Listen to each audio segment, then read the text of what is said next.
Hello everybody again. Now I sit here again and this is part 2 with George Badesiere from Östersund. Yes.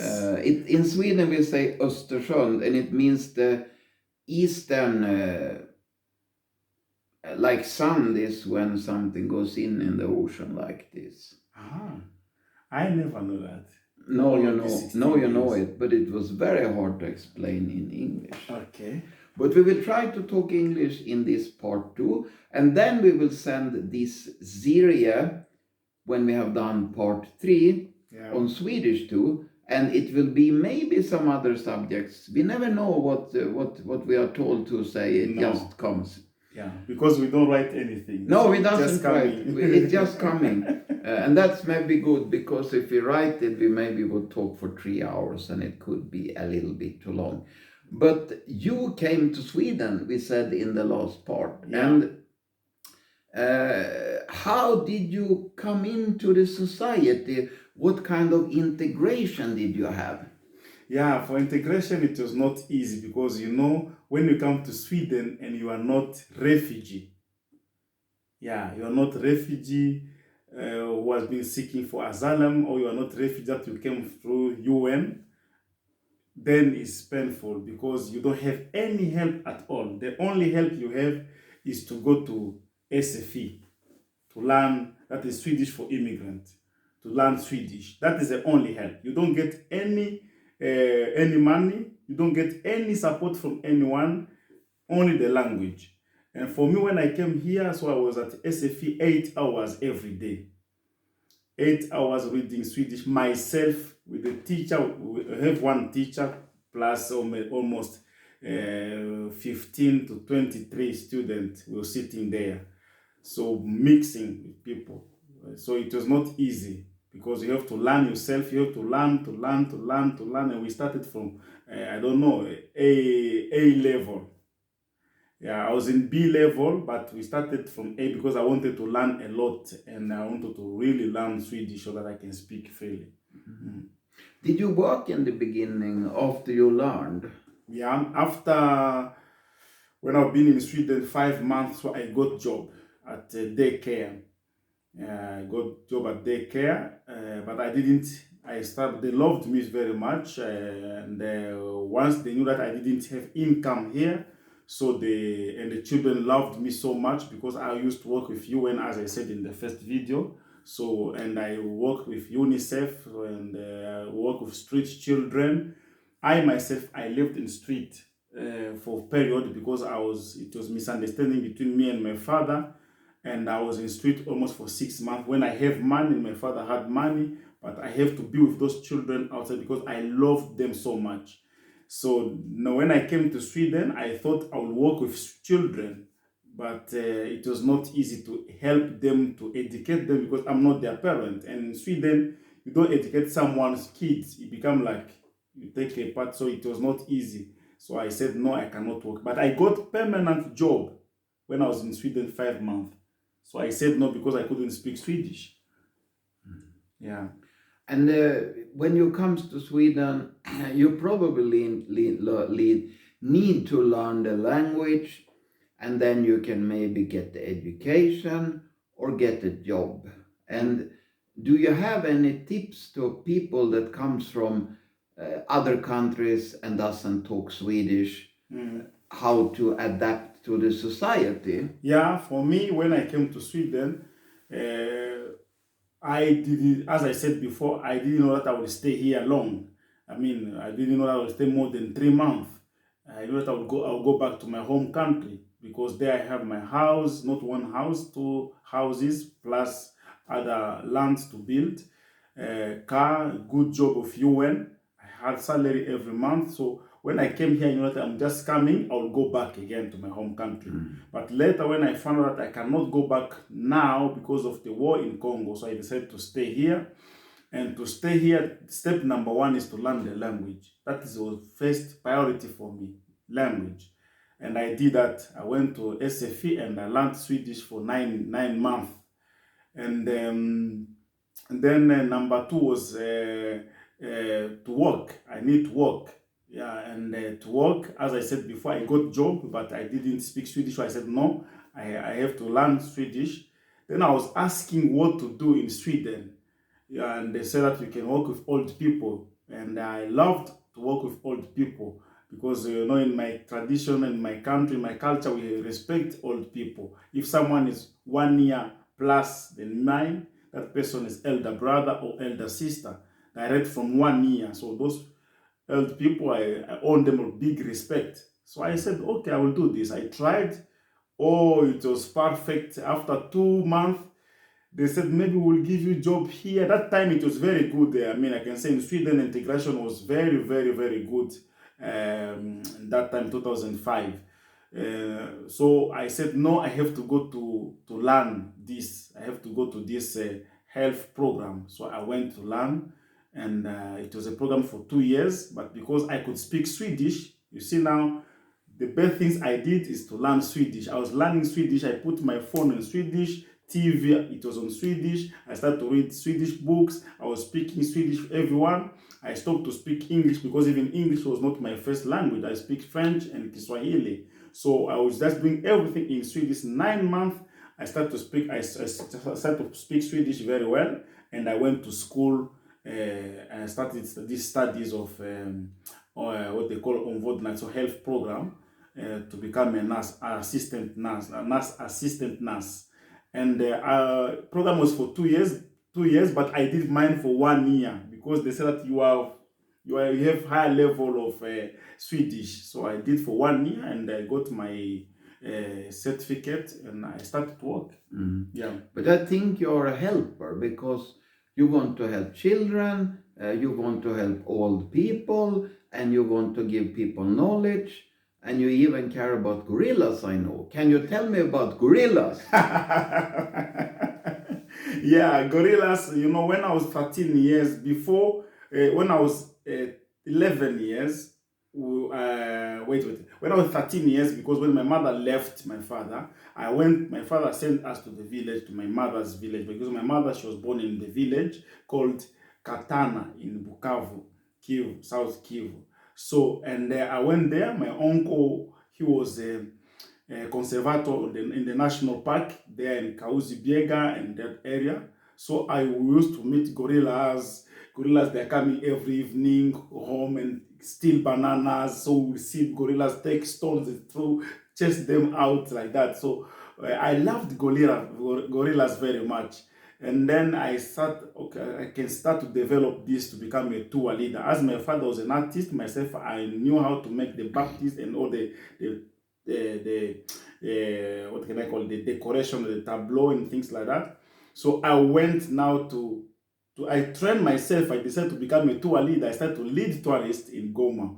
And so many tourists came to me because I was young, and they thought that I was very clever, I was intelligent, to ask them, I want to take you to Gorilla National Park, I want to take you to volcano, the volcano eruption, the volcano that is active volcano. So, and I created my own company taking tourists, and that time we had more than 500 visitors in Goma, tourists from different countries, almost the whole world. So I started to guide them, national park, visiting gorillas and visiting lions, antelopes, giraffe and elephant and so on, and Lake Kivu, Green Lake. I created my own place so they can go and visit pygmies in a place I don't want to tell you the name. It's my own place. So, and it was fantastic. I got a lot of money in that age of 13 years. Because in Africa, there's not so many children who will get, they are not, majority of children, they don't have money until maybe when you are 20 or 25. Father can give you pocket money, but you have to create your own money. Yes, and if you help people with small problems, you make small money. Yeah. And if you help people to solve big problems, you have big money. Yeah. So I started to help people when I was because I felt the emptiness when my mother went, and I have my own brothers, 2 of them, and one died, as I said before.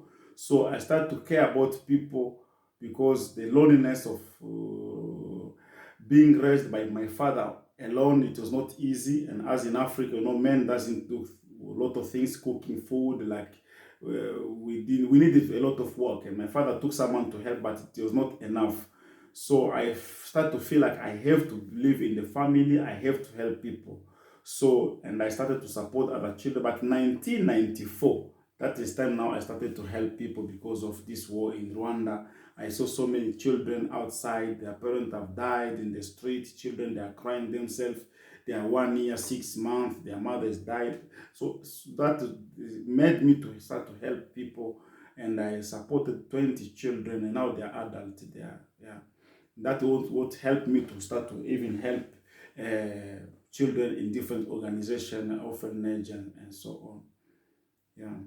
And now we are in Sweden, and it's so interesting when you talk about your previous life in Africa, but actually you have plans for Africa and for Östersund too. What's happening in Östersund? Because after you tried normal jobs, you got into something bigger. And what happened in your life when you started to got visions about what you're doing today? Yeah, so that came when I was studying this health program, if I can call it like that. So I was in school, and I felt that something strange, because I'm a believer, I believe in Jesus Christ, but so many people didn't have that faith. But I saw other people practicing their faith. Well, I said, okay, it's okay. But then I didn't care so much, because when I was in Sweden, I didn't live my Christian life a lot. I used to go to church Sundays and go back home. But after my studies, I got a job, a permanent job. That was 2009, 2009, and 2010. I was deciding, because divorce came with my Swedish ex, who was my wife. When divorce came, I decided to go back to my home country, because my plan was not to stay in Sweden. So I decided I have to go back to my home country. I told my children, there was 4 children here. I told them that we have to go back home next year. When it's summer, we go back home to our country, because we have everything there. And here we don't have everything.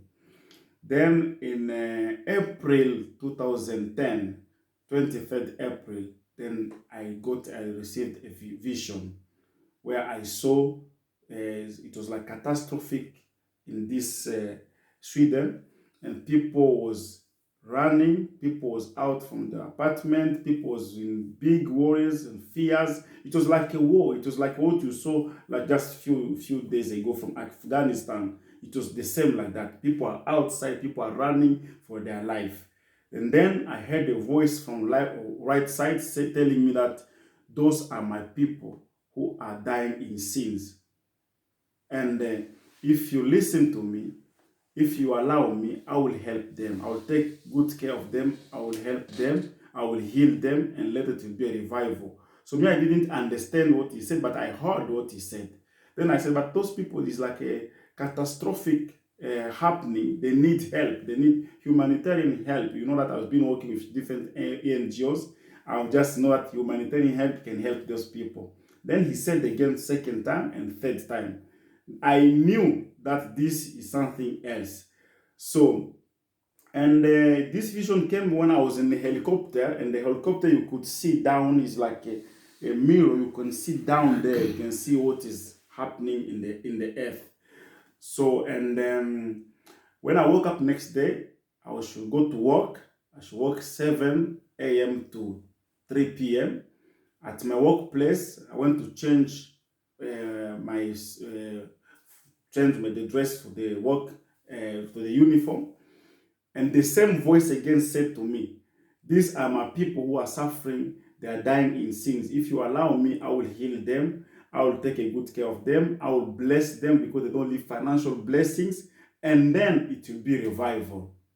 So Now I knew that this was God because I've heard him before. Can I Yeah. say something? Because Yeah. you have now touched the most important thing to make a change, to definite the purpose. Yeah. And we can call it for goal setting. It's okay if you want, but let's say goal setting. And I want to ask you, if your purpose is to get the black car, or if your purpose is to get the house, are you ready to go up 6 a.m. to fulfill your mission to get this goal? So I talk about definite a purpose. And what I mean with that, it must hurt, it must make you cry, it must make you try, it must make you to wish and go for the goal. So it needs to be bigger than you. And if you see your family, you see your neighbors, and actually you see the whole of Sweden, then you have a very big purpose. Yeah. And now you also told me about the next step, how to get into the mission. Yeah. So now you can continue. Yeah. So, and then I understand that it was God who was speaking, it was Jesus who was speaking, because no one can say that my people are dying in sins if it's not God. No one can say that I want to take good care of my people if it's not God. No one can say that they are not living financial blessings if it's not God. It means this is God. So I told my colleague that it was God. I have something in me that maybe if you look at me and I'm distracted, so try to tell me. So from that day, it has changed my life a lot. So, and after work, I went back home. When I reached home, and he spoke again the same word, the same voice came again when I was dishing before serving my children food, evening food. So that is where this main vision of Revival Church started. Yeah. But how did you start the church? Did you get a counter? Did you get people you work with? Do you hire some church? And how did you get connected to the right people to start work on your vision? Yeah, that time I didn't understand that it will be a church or if it's the church, because I myself, I thought, I knew that is speaking to me and is about revival and about care for the people. So I called, I went home, I prayed, I asked, nothing happened. Then next day he spoke to me that you have to call people and tell them. I was fellowshipping in Bethel Church, and at the same time I was fellowshipping in Pentecostal Church, because we created the choir and we were singing in two churches. So then I got the name of the people that I have to call, some of the people, and other people I just called them myself and told them about the vision. They came home different times, but all of them, they give appointment that they will meet me in this time. So we met, we prayed, and there is where I told them that the Lord is speaking to me, He's speaking to me, and He's telling me about this city, He's telling me about this country. This is a vision. They said, okay, we'll pray with you. If you just say a revival prayer group, we'll pray together with you. We have our fellowships, but we will come here and pray with you. So we started in balcony at my place, praying 1 hour, 2 hours, 3 hours, 4 hours, sometimes 7 hours. So that is how we started. And it was like one Wednesday, next time Saturday, because Sunday people, they have to go to their churches. Yeah. And now you're into step 2, to make a plan. Yes. And you need a plan, because if you only have a vision, you cannot continue to make a plan. And when you have made a plan, you take help from other people. Yeah. And it's like, if you want to be a bodybuilder, you ask a person that have been a bodybuilder. Yeah. You doesn't ask a police if he's the bodybuilder. Yeah. Or if you got some problems with the law, you go to a lawyer. You doesn't ask an ice hockey player. No. But if you want to learn how to play football, for example, you talk with a football player. Yeah. You doesn't talk with a doctor, because they doesn't know anything about football. Yeah. So here it's to find the right characters Mm. and also have a mentor, and that's someone that have done the journey, Yeah. and to also have a big faith. Yeah. And if you have a faith in God, the Holy Spirit, and the Son of the God, you also have help from there. Yeah. But now it comes to the next step, and that's action. Yes. How did you do? Yeah, so I didn't know what to do. We continued to pray 3 times a week, and people was being healed, people was being restored. Those people who came to us in my home, at my home and balcony, we had a lot of prayers. People was delivered, people was restored. As I said, people they got jobs and so on. Those who were immigrants, and then after 6 months, or let me say 7 months, from April to November, then the Lord now confirmed that this is a church, and he gave the name Universal Revelation Revival Church. And that's where we started now activities with the people who was there. They knew that the Lord has been spoken. Many of them, they received vision and confirmation. And with this joined me, we will start to pray. So I went now to Bethel Church and Pentecostal Church and tell them goodbye, because the Lord has given me vision, and I have to do what the Lord has said for this country, Sweden. So we started now to pray more and go out and evangelizing to people, and the church become attractive in the city of Östersund. And then you're into to action, to massive action. Yeah. And if it doesn't work, then you go back to the purpose again. Yeah. Because you have the power in the purpose. Yeah. And if you make a plan and it doesn't work, you go back and redefine the plan a bit and make some small changes. Yes. And then you go out to action again. So you always keep yourself with a purpose. Yes. With a vision. Yeah. And this must be strong, else you will not start. And I mean, it took 6 months for you to, let's say, make the plan. Yes. And some people, they doesn't even have a vision. They doesn't even have a purpose to do things. Yeah. They sit and wait. Maybe a new government, maybe a new pastor, maybe something will come from outside. And you cannot affect the outer circumstances. You can only affect your mind. And now we have a virus here in Sweden, and I think in other places. And this is a perfect time to make a change when other people wait. Yeah. So now you was into the last thing, to go out in mission, and that's massive action. Because when I was into bodybuilding, I had to go to the gym 6 days a week, 1.5 hours a week.